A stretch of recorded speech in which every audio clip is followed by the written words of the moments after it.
عشق حقیقی ہو یا عشق مجازی، دونوں میں شرک کی گنجائش نہیں ہوتی۔ جب دنیا والے تمہیں گھٹنے ٹیکنے پر مجبور کر دیں تو یہی بہترین وقت ہے سجدے کا۔ اگر تمہیں سب راستے بند نظر آئیں تو وہ تمہیں ایسا پوشیدہ راستہ دکھا دے گا جس کے بارے میں کوئی نہیں جانتا ہوگا۔ اس دنیا میں کوئی خزانہ سانپ کے بغیر، کوئی پھول کانٹے کے بغیر، اور کوئی خوشی غم کے بغیر نہیں ہے۔ جب انسان کی آنکھوں سے ندامت کے آنسو بہتے ہیں تو اس پر رب کی رحمت برستی ہے۔ خدا تک پہنچنے کے بہت سے راستے ہیں، لیکن میں نے خدا کا پسندیدہ ترین راستہ مخلوق سے محبت چنا۔ مولانا رومی سے کسی نے پوچھا، زہر کیا ہے؟ فرمایا، ہر وہ چیز جو ہماری ضروریات سے زیادہ ہو زہر ہے، جیسے قوت، اقتدار، دولت، بھوک، لالچ، محبت، نفرت۔ میں نے بہت سے انسان دیکھے ہیں جن کے بدن پر لباس نہیں ہوتا، اور بہت سے لباس دیکھے ہیں جن کے اندر انسان نہیں ہوتا۔ رومی سے کسی نے پوچھا، کون سی موسیقی حرام ہے؟ رومی نے جواب دیا، امیروں کے برتنوں میں چمچ کی وہ کھنک جو غریب اور بھوکے کے کانوں تک پہنچتی ہے۔ اپنے دل کو اس وقت تک توڑتے رہو جب تک یہ کھل نہیں جائے۔ اگر تم عظیم بلندیوں کو چھونا چاہتے ہو تو اپنے دل میں انسانیت کے لیے نفرت کی بجائے محبت آباد کرو۔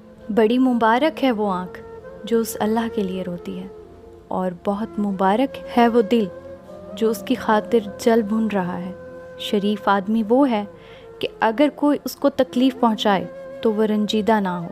حضرت ابو ذر رضی اللہ عنہ بیان کرتے ہیں، حضرت محمد صلی اللہ علیہ وآلہ وسلم سے روایت ہے کہ اللہ تعالیٰ نے فرمایا، اے میرے بندو، میں نے اپنے اوپر ظلم کو حرام کیا ہے، اور میں نے تمہارے درمیان بھی ظلم کو حرام قرار دیا ہے، لہٰذا تم ایک دوسرے پر ظلم نہ کرو۔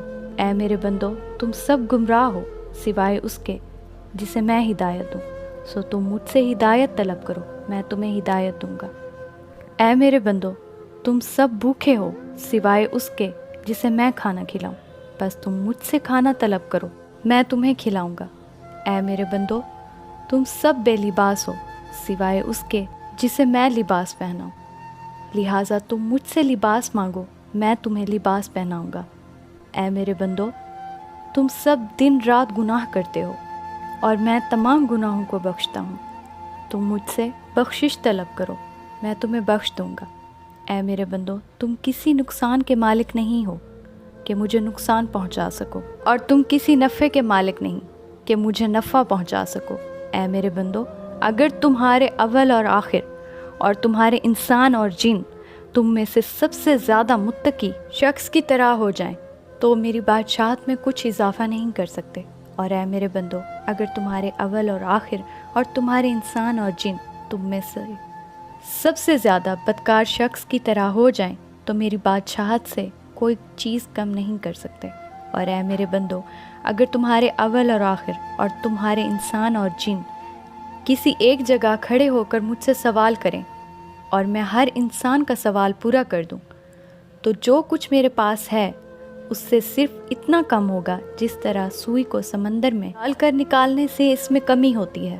اے میرے بندو، یہ تمہارے اعمال ہیں جنہیں میں تمہارے لیے جمع کر رہا ہوں، پھر میں تمہیں ان کی پوری جزا دوں گا۔ بس جو شخص خیر کو پائے وہ اللہ کی حمد کرے، اور جسے خیر کے سوا کوئی چیز مثلا آفت یا مصیبت پہنچے وہ اپنے نفس کے سوا اور کسی کو ملامت نہ کرے۔ اللہ پاک ہم سب کا حامی و ناصر ہو، آمین۔